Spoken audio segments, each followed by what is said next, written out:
Terima kasih untuk Anda yang masih bergabung bersama dengan kami, dan di segmen ini kita akan review bagaimana jalannya perdagangan di sepanjang hari ini, di mana indeks harga saham gabungan lagi-lagi melanjutkan pelemahan dalam pemirsa dan sudah berada di level 7.400-an. Dan kami ingatkan kembali Anda masih bisa berpartisipasi di WhatsApp interaktif di 0812 di 8788 di 3723 seperti yang tertera di layar televisi Anda nantinya. Dan saat ini kami sudah terhubung melalui Zoom bersama dengan Bapak Rio Rizaldi selaku founder Kelari Saham. Kita akan langsung sapa saja. Pak Rio, selamat sore. Apa kabar Pak jelang libur akhir pekan, Pak Rio? Sore Pak David, baik Pak. Ya, tapi kabar kurang baik tampaknya untuk indeks harga saham gabungan. Pelemahan masih terus berlanjut. Sudah di 7.400-an, Pak Rio. Kalau kita flashback dari level intraday tertinggi di 7.900-an, bagaimana Anda melihat kejatuhan indeks harga saham gabungan sampai sejauh ini? Ya, jadi kalau kita lihat memang dari data terakhir kan ada mengenai dana stimulus di China ya, yang membuat dana itu mengalir deras ke China, lalu ada meningkatnya tensi geopolitik di Timur Tengah. Jadi memang pada dasarnya ada beberapa hal yang memang membuat pelaku pasar itu mengalami keraguan ataupun wait and see dan mengamankan posisi. Tapi pada dasarnya kalau kita melihat IHSG dari sejak rally, kita rally dari 7.000 ya, itu kalau nggak salah di 5 Agustus ya, 5 Agustus terendah di level 6.998. Pada dasarnya indeks kita itu naik itu belum ada istirahat sama sekali. Jadi dari level terendah di 6.998 sampai tertinggi di pertengahan September di kisaran 7.910 itu udah kenaikan 12%. Pada dasarnya tidak ada koreksi, yang ada adalah naik dan naik. Jadi walaupun candle-nya merah tapi tetap pencatatan adalah positif di hari tersebut. Jadi pada dasarnya memang market kita butuh yang namanya koreksi untuk profit taking. Yang sudah profit bisa realisasi profit, yang masih belum punya posisi bisa jadi itu menjadi momen untuk melakukan pembelian. Pada dasarnya dengan kondisi kenaikan indeks yang sudah 12% dari level 7.000, koreksi cukup bisa dibilang wajar terjadi, di mana sebenarnya level support IHSG itu ada di level 7.500, batas atas ya, support. Area bawah support itu ada di level kurang lebih kisaran 7.350. Jadi pada dasarnya sekaligus technical correction juga sembari indeks kita sebenarnya menguji level-level all time high yang dulu itu sulit untuk ditembus. Jadi kalau kita ingat dalam setengah tahun terakhir itu kan level 7.300 sampai 7.400 itu kan benar-benar susah ditembus, dan itu strong resisten. Pada dasarnya ini adalah momen di mana itu akan diuji sebagai level support, which is kita bisa asumsikan itu akan menjadi level strong support pada David. Jadi pada dasarnya technical correction dengan kondisi yang ada sekarang ini itu masih tergolong normal, namun memang penurunnya itu kadang tanpa istirahat aja. Oke. Pak Rio, untuk minggu depan arahnya akan kemana? Jumat malam waktu Indonesia Barat, Amerika Serikat akan merilis data tenaga kerjanya, dan ini merupakan salah satu indikator kuat juga yang menjadi acuan The Fed untuk menentukan pemangkasan suku bunga selanjutnya setelah melakukan pemangkasan 50 basis point di pertemuan sebelumnya.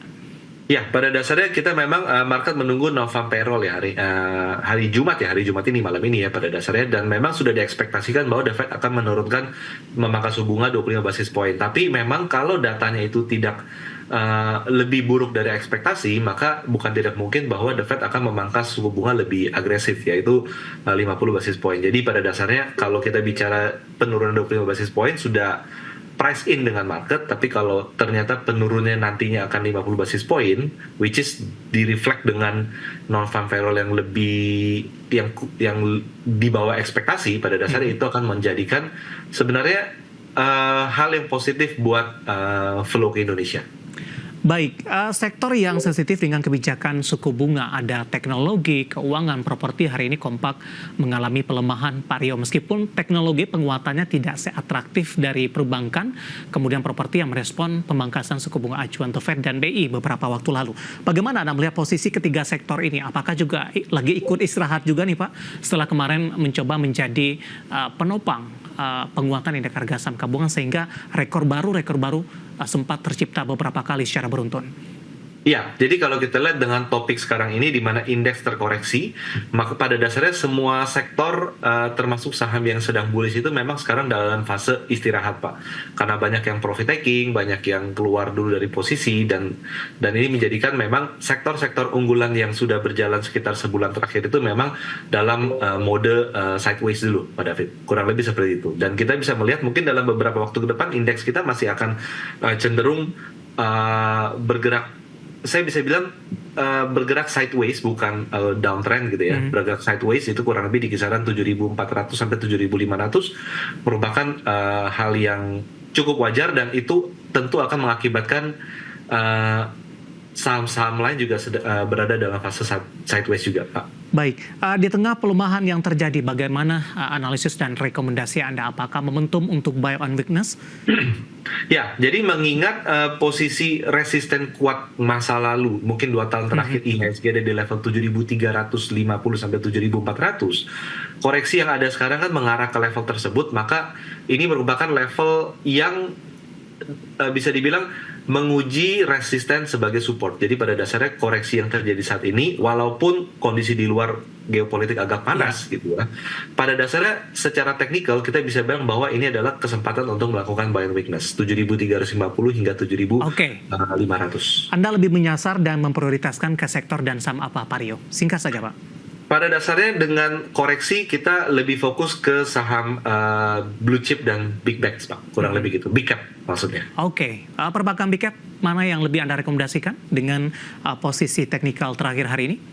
Dengan posisi teknikal yang terakhir, kurang lebih BCA, Mandiri dan BBNI bisa menjadi prioritas dulu, sedangkan BBRI masih ada kecenderungan untuk pelemahan lebih lanjut, Pak. Baik, saya mau ke BBCA, Pak Rio. Tampaknya dari sisi teknikal cukup tangguh dibandingkan dengan beberapa emiten big bank lainnya. Bahkan di jelang penutupan sesi kedua, BBCA berbalik arah menguat di 0,24% ke zona hijau.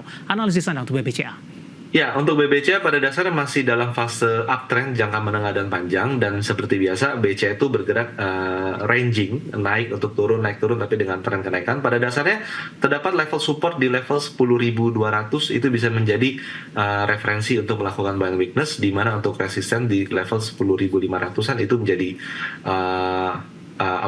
target untuk kenaikan untuk dalam beberapa waktu ke depan. Pada dasarnya tren masih sangat oke dan sehat, jadi akan menopang IHSG pada dasarnya. Dari analisis Anda, apa sebenarnya yang mempengaruhi dari sisi teknikal untuk BBCA, Pak? Ketika dari perbankan big cap lainnya naik tinggi, kemudian koreksi cukup dalam, sementara BBCA lebih ke arah bertahap dan lebih tertata, dan beberapa waktu lalu juga sempat menyentuh ke level tertingginya di sepanjang sejarah. Ya, pada dasarnya mungkin kita bisa melihat begini, Pak. Jadi dulu kan ada saham defensif, Pak. Saham defensif adalah Unilever contohnya, saham-saham consumer gitu ya. Nah, sekarang kan Unilever kan kinerjanya memang belum begitu bagus, harganya turun terus, mungkin udah terendah dalam berapa tahun terakhir ya hari ini 10 tahun kalau tidak salah, Pak. 10 tahun ya. 10 tahun luar biasa. Nah, jadi market tetap, namanya fund manager, mereka tetap harus punya posisi di saham. Dia nggak bisa reksadana saham hanya punya 40% di saham. Jadi mereka harus punya saham.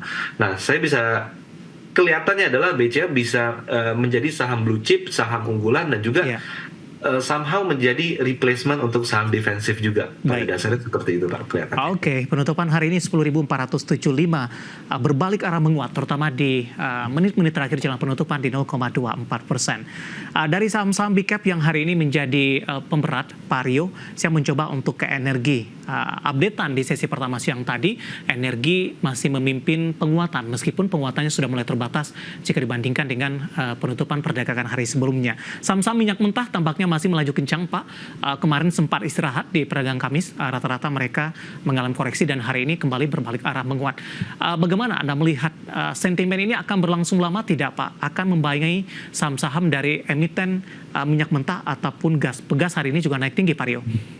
Ya, pada dasarnya sektor energi ya, Pak ya. Jadi pada dasarnya memang sedang dilirik oleh pasar, karena kan tension di Timur Tengah ini kan ujung-ujungnya kan oil ya. Walaupun Arab Saudi juga bilang bahwa dia udah melupakan target oil ke $100 per barrel, tapi pada dasarnya kan tension itu kan memang arah ke oil. Jadi pada dasarnya bisa jadi memang market lagi sedang melihat kondisi bagaimana harga komoditas minyak itu sendiri, dan pada akhirnya saham emiten-emiten yang relate dengan minyak itu sendiri juga akan menjadi salah satu yang diburu. Asalkan memang komoditasnya memang arahnya naik ya Pak ya. Walaupun sekarang belum gimana-gimana amat gitu. Oke, baik. Medco hari ini melaju kencang Pak. Kita akan coba ulas untuk Medco.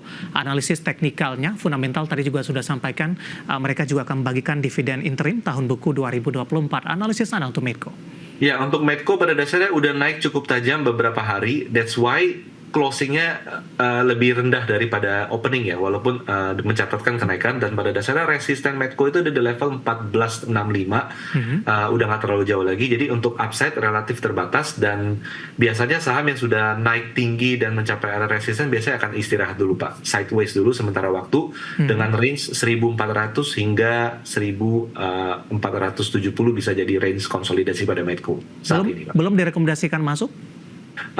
Belum, lebih baik tunggu konsolidasi karena udah naiknya cukup banyak. Yang sudah profit taking? Profit taking. Oke. Selanjutnya ada Elsa, Pak. 510 penutupan hari ini.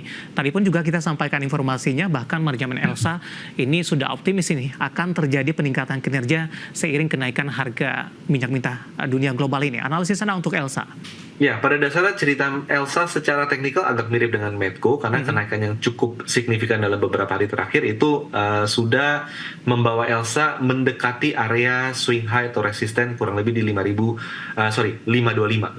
Dan pada dasarnya kenaikan tajam biasanya akan membuat saham itu konsolidasi dulu. Dan kita perlu lihat sedikit bahwa di Medco dan di Elsa terdapat gap ya Pak ya.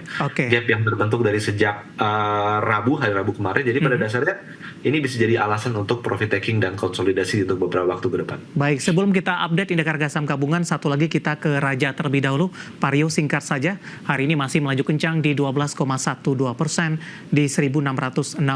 Analisis Anda dan rekomendasi untuk Raja?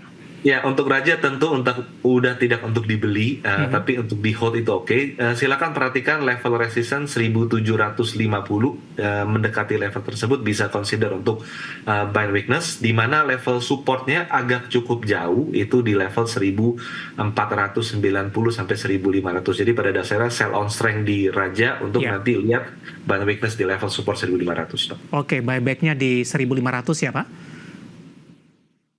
Betul Pak. Ya, penutupan hari ini di 1.665 menguat signifikan di 12,12%, dan lagi-lagi keputusan investasi tetap ada di tangan pemirsa IDX Channel.